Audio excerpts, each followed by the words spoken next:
Assalamualaikum warahmatullahi wabarakatuh. Perkenalkan, saya Rudolf Juniko dari kelompok 5 yang menjelaskan tentang pengolahan limbah. Seperti pada video yang tertera di bawah ini, pabrik ban membuat banyak sekali ban sehingga menghasilkan banyak juga limbah ban. Mari kita bahas pengolahan limbah ban. Pengolahan limbah ban adalah proses penghilangan kontaminan dari limbah industri ban. Hal ini meliputi proses fisika, kimia, dan biologis untuk menghilangkan kontaminan fisik, kimia, dan biologis. Tujuannya adalah untuk menghasilkan limbah yang cocok untuk pembuangan atau penggunaan kembali terhadap lingkungan. Sebelum ke pembahasan mengenai pengolahan limbah ban, fungsi dari ban dalam berkendara itu sangat penting loh, apalagi untuk berpergian. Kalau misalnya ban kita tidak aman dalam berkendara, apa yang akan terjadi? Yang ada malah kita yang akan celaka. Maka dari itu, ikuti kita yuk. Kita akan kasih tahu bagaimana proses pembuatan ban yang sebenarnya. Penasaran kan? Hayu! Nah, ini nih bahan dasar dalam pembuatan ban. Bahan utama dalam proses pembuatan ban adalah inti karbon. Fungsi dari karbon ini adalah untuk mengeras ban itu sendiri. Di dalam satu sak karbon beratnya mencapai 1 ton dan proses pembuatan ini dilakukan menggunakan mesin CNC atau komputer numerical control. Keren bukan? Lanjut ke proses selanjutnya, yaitu campur-mencampur bahan kimia. Di dalam proses pencampuran terdapat 7 bahan pencampur yang tidak boleh dilewatkan. Ada stearik asid, magnesium oxide, kalsium karbonat, dan lainnya. Pada proses ini, bahan-bahan kimia akan ditimbang untuk menuju proses pencampuran.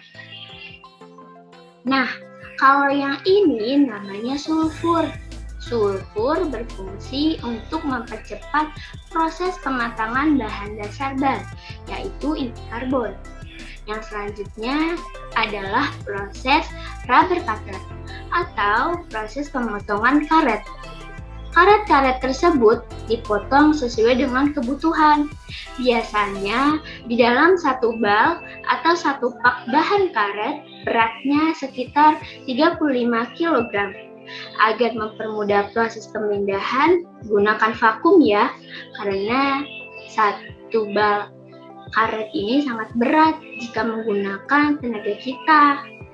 Nah, kalau menggunakan vakum kan jadi ringan. Bahan karet yang sudah terpotong dicampur dengan bahan-bahan kimia yang sudah ditimbang. Agar mempermudah dalam proses pencampuran, bahan kimia ini ditaruh di dalam wadah plastik. Selain itu, juga memudahkan mesin konveyor dalam proses penimbangan bahan yang akan dicampur. Proses pencampuran dilakukan selama 4 menit. Cepat sekali bukan? Wih, keren. Jadi deh, hasil pencampuran tadi akan menghasilkan bahan seperti ini. Selanjutnya, bahan-bahan tersebut akan masuk ke dalam proses penggilingan, di mana campuran karet akan berubah menjadi lembaran-lembaran seperti ini. Supaya diameternya pas pada ukuran velg, saatnya proses bed wire. Karet akan diberi kawat. Untuk satu ban biasanya diperlukan 2 gulungan kawat. Oke, lanjut. Komponen berikutnya adalah bagian dalam ban. Sambil diputar-putar, ban digelembungkan agar membentuk sesuai kebutuhan pabrik. Cuma butuh 1,5 menit untuk menjadi satu ban. Keren kan? Setelah itu proses sticking. Ban terus diputar secara otomatis agar angin yang ada di dalam bahan bisa keluar. Biar nggak masuk angin, teman-teman. Di sini nih, bagian membuat corak pada bannya. Mesin ini dikirimkan langsung dari Jerman loh. Hebat. Ban yang sudah dimasukkan kemudian dipanaskan hingga lebih mencapai suhu 190 derajat Celcius. Waktunya cukup lama, bisa sampai 15 menit lebih, tergantung ukuran bannya. Karena proses pemanasannya lama, makanya mesin yang dipakai juga banyak.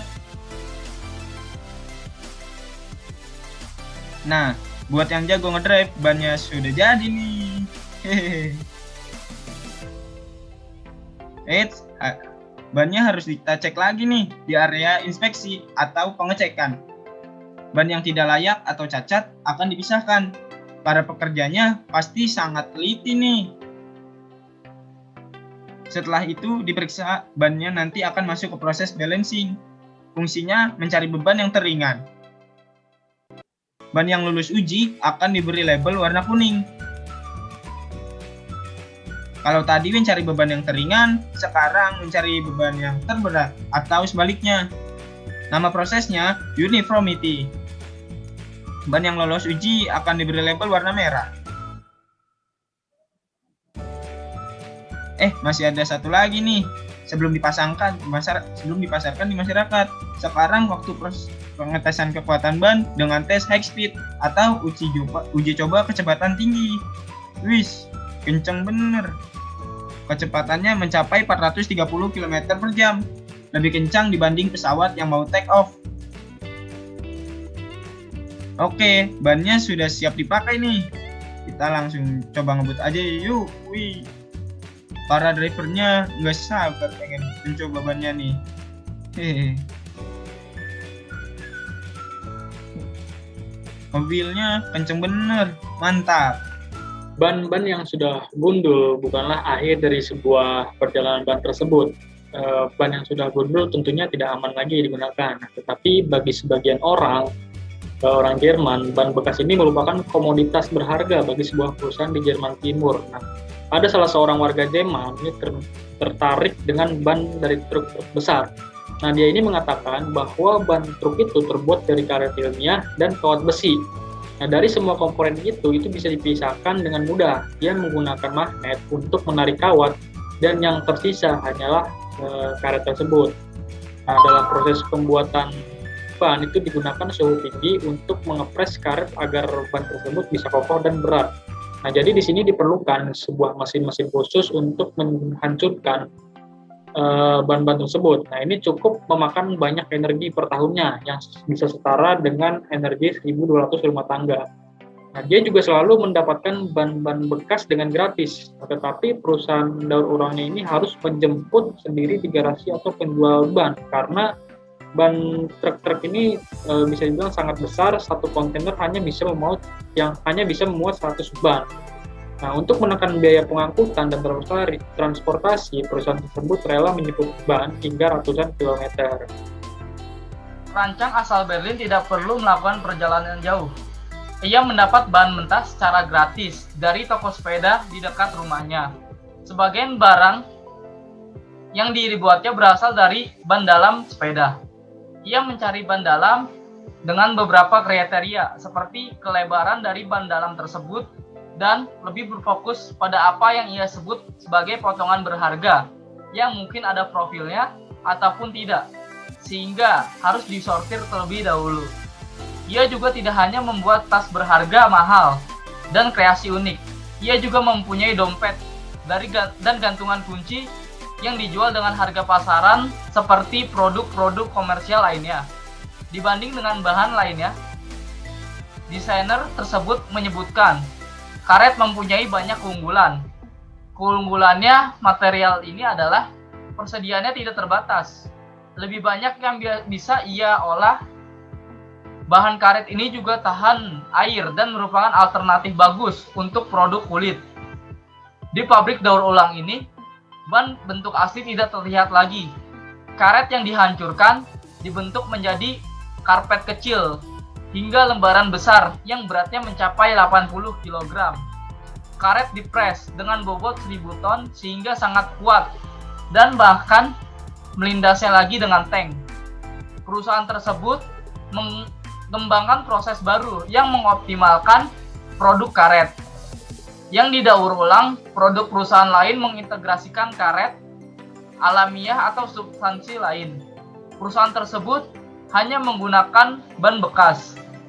Konsumen juga suka karet daur ulang ini, karena jika digunakan untuk melapisi lantai, lapisan tidak perlu direkatkan lagi. Di rumah-rumah yang biasanya menggunakan karpet karet ini yaitu untuk melindungi lapisan granit. Begitu restorasi selesai, lapisan karet bisa dibersihkan dan digunakan lagi di tempat lain.